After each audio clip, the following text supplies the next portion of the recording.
오늘 함께 말씀을 보실 곳은 구약성경 에스겔 28장의 말씀이 되겠습니다.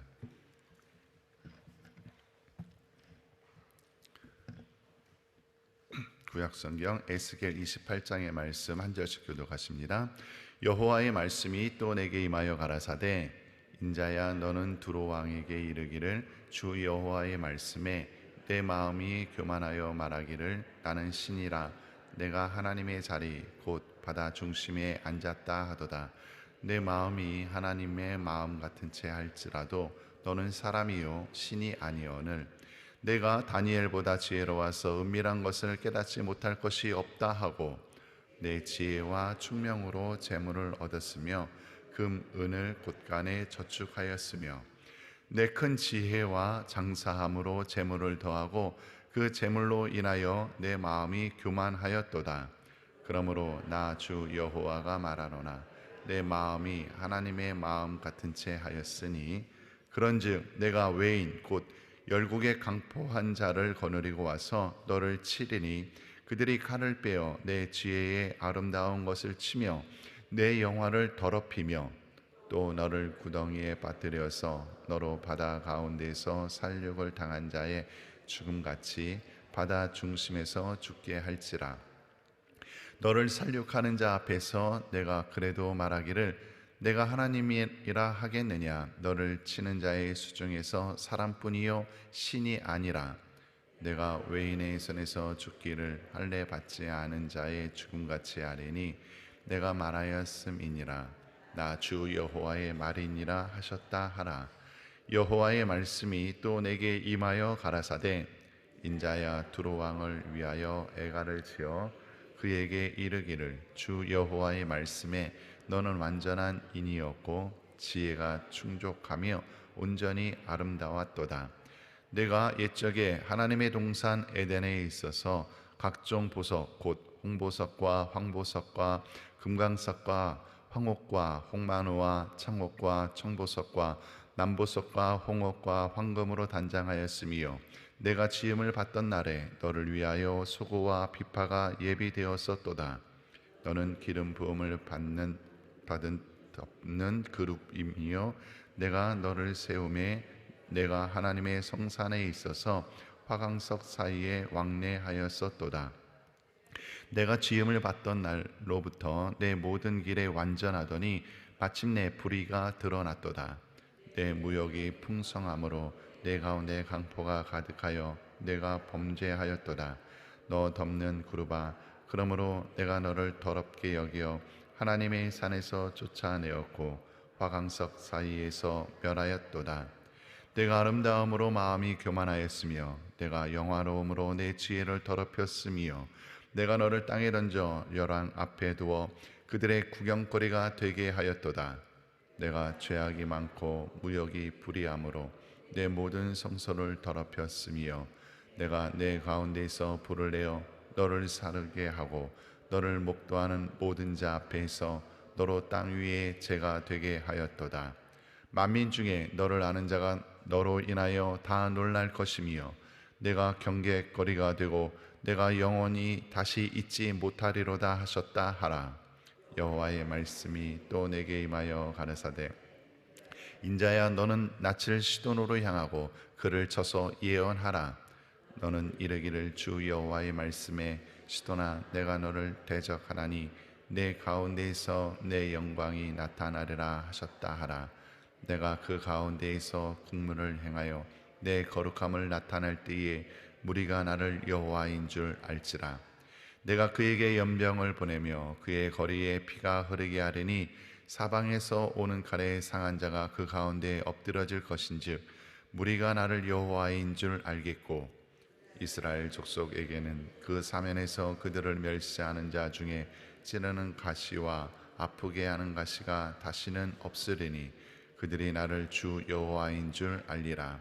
나 주 여호와가 말하노라. 내가 열방에 흩어있는 이스라엘 족속을 모으고 그들로 인하여 열국의 목전에서 내 거룩함을 나타낼 때에 그들이 곧 내 종 야곱에게 준 땅에 거할지니라. 그들이 그 가운데 평안히 거하여 집을 건축하며 포도원을 심고 그들의 사면에서 멸시하던 모든 자를 내가 국문할 때에 그들이 평안히 살며 나를 그 하나님 여호와인 줄 알리라. 아멘. 계속해서 효와 행복 교제를 보시겠습니다. 7월 18일 화요일, 제목은 영적인 암 교만. 요절 말씀 17절 말씀 함께 보시겠습니다. 내가 아름다움으로 마음이 교만하였으며 내가 영화로움으로 내 지혜를 더럽혔으며 내가 너를 땅에 던져 열왕 앞에 두어 그들의 구경거리가 되게 하였도다. 아멘. 기독교에는 죽음에 이르는 7가지 죄의 목록이라는 유산이 있다. 자칫 방심하면 구원을 잃게 할 만큼 치명적인 죄목들이다. 그것은 교만, 시기, 분노, 나태, 탐욕, 정욕, 그리고 탐심이다. 특별히 첫 번째로 거론된 교만은 다른 6가지 죄의 뿌리라고 할 만큼 치명적이어서 영적인 암이라고 불린다. 우리는 본장에서 영적인 암, 교만에 빠져 패망의 길로 들어가는 두로의 왕을 만나게 된다. 두로가 누린 부귀영화의 중심에는 두로 왕의 지혜가 있었다. 그는 자신의 지혜로 국제 무역을 하였고 그 결과 큰 재물을 얻었다. 두로 왕의 지혜는 하나님이 보시기에도 빼어났으며 국가의 모든 일을 완전하게 처리할 만큼 훌륭했다.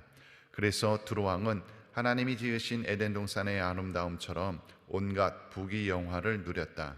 그러나 부귀영화를 얻은 두로 왕은 인간의 한계를 잊고 교만하여 자신의 빼어난 지혜를 더럽히고 만다. 자신의 지혜를 믿고 하나님의 자리에 올라가 스스로 하나님이 된 것이다. 하나님은 이러한 두로 왕의 교만을 버려두지 않으시고 무자비한 바벨론을 들어 두로 왕을 치겠다고 말씀하신다. 두로 왕은 자신이 가장 안전하다고 믿었던 바다 중심에서 하나님의 심판을 받게 될 것이다. 지금 나는 하나님 앞에 겸손한 자로 서 있는가? 하나님의 축복으로 높아졌을 때에 그때가 가장 겸손해야 할 때이다. 겸손으로 허리를 동이는 성도가 되자. 아멘. 오늘 에스겔 28장 말씀으로 영적인 암 교만, 영적인 암 교만이라는 제목으로 함께 은혜를 나누기를 원합니다. 오늘 본문의 내용은 두로 왕의 심판에 대한 이야기입니다. 하나님은 사랑의 하나님이시잖아요. 긍휼이 넘치시는 하나님, 은혜가 많으신 하나님, 우리를 불쌍히 여겨주시고 우리를 붙잡아 주시길 원하시는 하나님, 우리에게 복 주시는 하나님. 그런데 하나님께서 오늘 내용을 보면요, 그 은혜가 아니라 심판하시겠다 말씀을 하셔요. 아, 하나님은 심판하시는 하나님이구나. 이걸 놓치면 안 됩니다. 하나님은 우리에게 너무나도 사랑이 많고 은혜로운 하나님이시지만 그것으로 끝나지 않아요. 우리가 죄의 길에 있을 때 돌이키지 아니하면 하나님께서는 그 죄값을 물으십니다. 심판하시는 하나님이라는 사실을 꼭 기억하셔야 돼요. 그래야 우리가 다른 길로, 잘못된 길로 나아가지 아니하고 오직 하나님 안에서 또 하나님 원하시는 대로 그 뜻대로 순종하며 살아가게 되어질 줄로 믿습니다. 오늘 말씀을 통하여서 두로 왕이 왜 심판을 받게 되었을까? 하나님의 심판을 받게 된 이유가 무엇인가 한번 살펴보기를 원하고, 또 그 심판받는 모습이 나의 삶 가운데는 없을까? 한번 재점검할 수 있는 시간 되어주시기를 바랍니다. 오늘 2절 말씀에 보니까 이렇게 기록하죠. 인자야, 너는 두로 왕에게 이르기를 주 여호와의 말씀에 내 마음이 교만하여 말하기를. 두로 왕이 지금 교만해졌답니다. 그래서 두로 왕이 지금 뭐라고 얘기를 하냐면, 나는 신이라 내가 하나님의 자리 곧 바다 중심에 앉았다 하도다. 그래요. 두로 왕이 얘기해요. 나는 신이다. 나는 신이다. 굉장히 잘 나가는 것 같아요. 지금 잘 되고 있는 것 같아요. 뭐 거침이 없는 것 같습니다. 그러니 불가능이 없다고 생각이 되어졌나 봐요. 나는 신이다 라고 얘기해요. 우리의 유일한 신은 여호와 하나님 한 분밖에 없는 줄로 믿습니다. 하나님만이 하나님이셔요. 그죠? 우리가 아무리 잘나고 아무리 뭐 어떤 좋은 성과가 있다 할지라도 나는 하나님이 아니죠. 나는 신이 아닙니다. 내 인생을 돌봐주는 건 내 능력이 아니고 내가 가지고 있는 뭐 인적 자원, 물적 자원이 나를 든든히 세워주는 것 아니고 하나님이 붙잡아 주시는 거예요. 하나님의 은혜로 우리는 하루하루 살아가게 되는 줄로 믿습니다. 두로 왕이 그걸 잊어버리는 거지요. 나는 신이다. 라고 이야기합니다. 두로왕이 왜 이런 얘기를 하냐면 4절에서부터 보니까 이렇습니다. 내 지혜와 충명으로 재물을 얻었으며 금, 은을 곳간에 저축하였으며 내 큰 지혜와 장사함으로 재물을 더하고 그 재물로 인하여 내 마음이 교만하였도다. 보니까 두로왕이 교만한 이유가 보니까요, 많은 재물을 얻었네요. 많은 재물을 얻었어요. 부자가 됐습니다. 금, 은이 곳간에 저축될 정도로 큰 부자가 되었네요. 지혜와 총명으로 그 재물을 얻었답니다. 굉장히 똑똑했던 것 같습니다. 총명한 사람, 똑똑한 사람, 많이 배웠을런지도 모르겠어요. 그러니 그 자신이 가지고 있는 여러 가지 많은 재능으로 부유함이 되어서 이가 교만하게 되었다. 여러분들, 이 물질이라는 것이, 물질 자체가 죄는 아닙니다. 그죠? 물질이 자체가 죄가 아니에요. 물질이 많고 적음이 죄가 아니네요. 어떻게 쓰느냐, 여기에 따라 달라지죠. 많은 물질을 받았다. 하나님께서 복을 주신 거죠. 하나님께서 복을 주신 거예요. 그런데 이것을 다스리지 못하면, 하나님은 창세기에 온 우주 만물을 만드시고 또 우리 사람에게 말씀하시기를 너희는 다스려라 그랬어요. 다스려라. 하나님께서 우리에게 복 주시는 것, 이것을 우리가 다스릴 줄 알아야지. 오히려 우리가 다스림을 당하게 되면, 그 축복을 우리가 잘 사용하면 그것이 우리에게 진정한 축복을 오는 거지만, 그 축복 받은 것에 매여버리면 오히려 저주가 될 수 있어요. 지금 두로왕이 그런 거죠. 많은 물질의 축복을 받았네요. 그런데 이걸 다스리지 못해요. 이 물질로 인하여서 오히려 자기가 잘못된 길로 나가요. 잘못된 길로 교만한 모습을 보이게 되는 거죠. 16절에도 보면 이렇게 얘기합니다. 내 무역이 풍성함으로, 아주 장사가 잘 됐어요. 내 가운데 강포가 가득하여 내가 범죄하였도다. 차라리 이런 경우는요, 물질의 축복을 안 받는 게 더 나을 뻔한 거죠. 그죠? 무역이 더 잘 안 됐으면 겸손했을지도 모르겠습니다. 물질의 축복이 따라왔어요. 무역이 풍성했어요. 그랬더니 마음이 삐뚤어지기 시작하는 거예요. 17절에도 이렇습니다. 내가 아름다움으로 내 마음이 교만하였으며 내가 영화로움으로 내 지혜를 더럽혔으며 내가 너를 땅에 던져 열왕 앞에 두어 그들의 구경거리가 되게 하였도다. 오히려 아름다움으로 교만해져요. 영화로움으로 그 지혜를 더럽혀요. 잘 생각하셔야 돼요. 우리가 하나님 앞에 여러 가지 많은 은혜를 구하고 복을 구합니다. 우리의 문제 해결되기를 하나님께 바라고 기도하지요. 그때에 하나님의 도우신 은혜, 그 축복, 이것만 생각하시면 안 되고요, 복을 누리는 데까지 생각하셔야 돼요. 받은 복을 내가 어떻게 사용할 것인가까지도 우리가 기도할 수 있어야 됩니다. 우리의 인생은 사나 죽으나 주의 영광을 위해서 살아가는 거예요. 그죠? 죽어도 주의 영광, 살아도 주의 영광. 우리 인생의 중심에는요, 오직 하나님 한 분입니다. 나를 위해서 살아가는 거 아니에요. 하나님을 위해서 살아가는 거예요. 어쩌면 그런 거죠. 그럼 내 인생은 뭐냐, 이런 생각이 들지 모르겠지만요, 우리가 하나님 중심적으로 살아갈 때에 삶에 후회가 없습니다. 나를 위해서 살아가면 이상하더라고요. 인생이요, 허탈해져요. 나의 즐거움을 위해서, 나의 만족을 위해서 살아가기 시작하면요, 인생이 무의미해지기 시작해요. 하나님 안에 있을 때에 우리 인생이 참된 만족과 참된 기쁨 가운데 거하게 되어질 줄로 믿습니다. 그래서 하나님 중심적으로 살아가야 돼요. 하나님을 떠나니 많은 축복받은 뭐합니까? 이 인생이 망하기 시작하는 거예요. 망하기 시작하는 거예요. 18절에 이렇게 얘기하죠. 네가 죄악이 많고 무역이 불의함으로 내 모든 성소를 더럽혔으며 내가 내 가운데 불을 내어 하나님께서 심판하시겠다는 거예요. 너를 사르게 하고 너를 목도하는 모든 자 앞에서 너로 땅 위에 재가 되게 하였도다. 타서 재가 된대요. 아무것도 안 남는 거지요. 아무것도 안 남는 거예요. 우리가 많은 것을 얻었다 생각이 되어질지 모르겠지만, 그러나 하나님이요, 한번 훅 불면 끝입니다. 우리가 건강한 것 같아요. 나는 평생 병원 간 적이 없어. 나는 건강에 자신 있는 사람이 있어요? 아니요, 그렇지 않습니다. 작년까지만 해도 건강검진에 아무 이상이 없었대요. 그런데 요번에 건강검진을 했더니 몸에 암이 있대요. 이렇게 얘기하는 사람들이 많습니다. 내가 지금 건강하게 살아가고 있는 건 이거 내가 운동을 열심히 했고 식단 관리를 잘했고 이래서 건강해지는 것이 아니다라는 거예요. 하나님이 우리에게 건강을 주셨기에 우리가 건강하게 살아가는 겁니다. 우리가 물질적으로 어려움 없이 살아가는 것, 그것이 내 공로가 아니다라는 거예요. 내가 열심히 일했고 내가 수고했기 때문에 내가 이렇게 많은 부유함을 누렸어. 아니요, 하나님께서 우리에게 은혜를 주셨고 하나님께서 우리에게 복을 주셨기 때문에 우리가 오늘날 이렇게 살아가고 있다는 사실을 잊으면 안 된다는 거예요. 그 사실을 잊는 순간에 교만은요, 한순간에 들어옵니다. 한순간에 들어와요. 성경에 보면요, 그런 예들도 많이 있는데, 이스라엘의 초대왕이 사울입니다. 사울 왕이 초대왕이 되는데, 이 사울이 얼마만큼 겸손한 사람이었냐면, 그러니 하나님께서 그를 택하셨겠죠. 사무엘상 9장 21절에 이렇게 기록합니다. 이제 하나님께서 사무엘 선지자를 통해서 사울을 왕으로 세울 계획을 가지고 계시고 그 얘기를 하니 사울이 그 얘기를 듣고 이렇게 대답하는 거예요.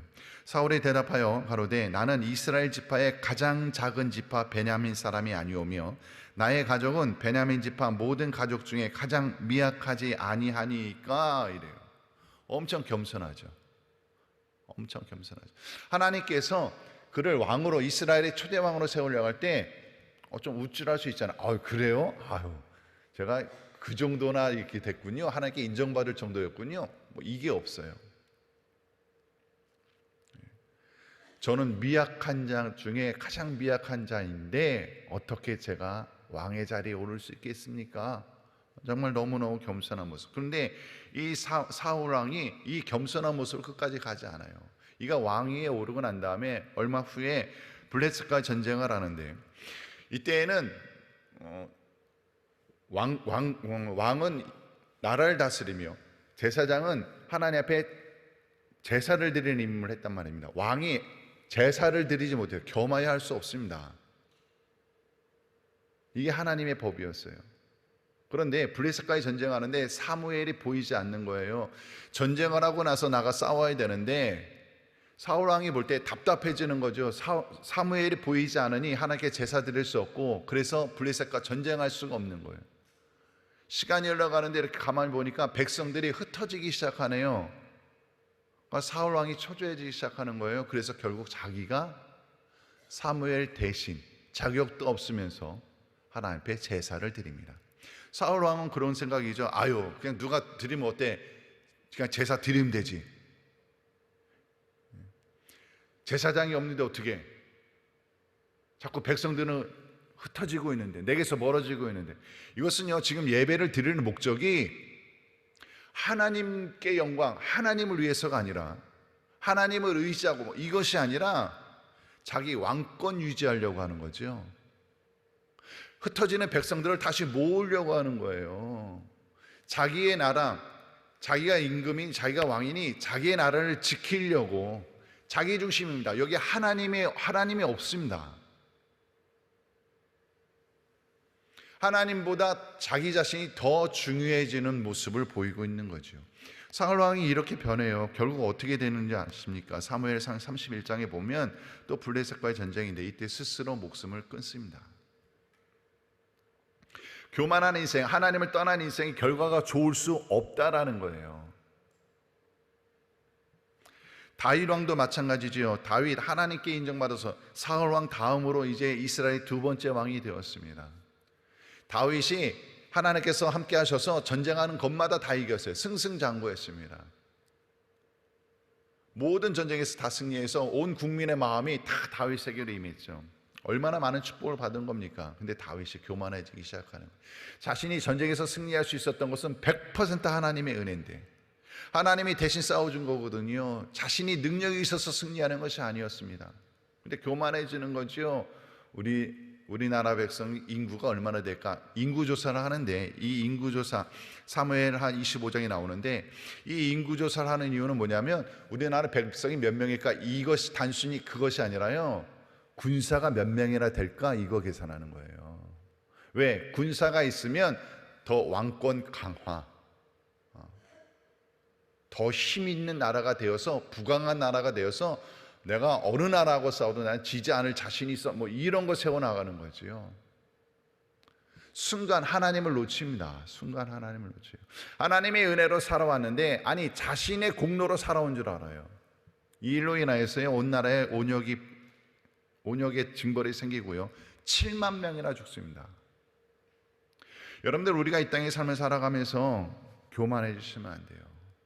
그리고 내가 정말 교만한가 아닌가 점검하셔야 되는데, 점검하는 방법이 있습니다. 그건 뭐냐면, 우리가 하나님 앞에서 겸손한 사람들, 교만하지 않고 겸손한 사람들이 나타나는 특징이 있어요. 그건 뭐냐면 기도합니다.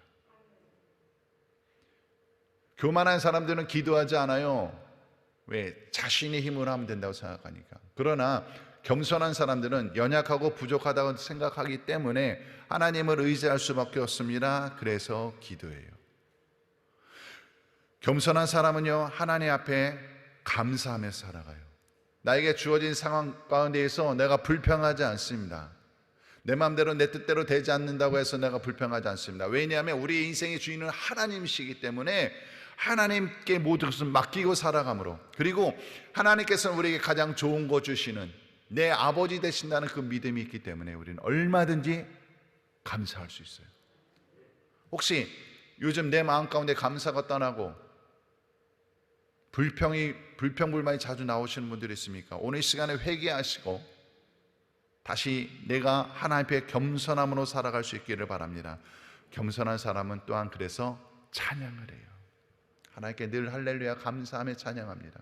우리의 인생이 다시 하나님 앞에 철저히 겸손해짐으로 인하여서 하나님의 돌보시는 은혜 가운데 끝까지 승리하시고 복된 인생 살아가는 저와 여러분 될 수 있기를 주의 이름으로 축원을 드립니다. 기도하시겠습니다. 할렐루야. 사랑과 은혜가 풍성하신 아버지 하나님 참으로 감사를 드립니다. 오늘 이 새벽에 저희들을 깨워주시고 믿음 더하여 주시고 건강 더하여 주셔서 주님 앞에 나와 예배드리게 하셨으니 참으로 감사를 드립니다. 주님, 저희들의 심령 오늘날까지 주께서 붙잡아 주시고 은혜 주셨는데 우리가 끝까지 하나님 안에서 건강하게 또 복된 인생 되고 승리하는 삶 살아갈 수 있도록 도와주시옵소서. 내 안에 혹시라도 교만한 모습이 있습니까? 아버지 하나님, 오늘 시간 깨닫게 하여 주시고 내가 다시 겸손함으로 주님 앞에 올바로 서 나아갈 수 있도록 도와주시옵소서. 오늘도 주와 동행하며 살아가기를 원합니다. 하나님의 은혜 가운데 승리하며 살아가게 하시고 감사와 기쁨 가운데 거하며 할렐루야 하나님을 찬양하며 살아가는 귀한 은혜의 하루가 되게 허락하여 주시옵소서. 감사드리옵고 예수님의 이름으로 기도드리옵나이다. 아멘.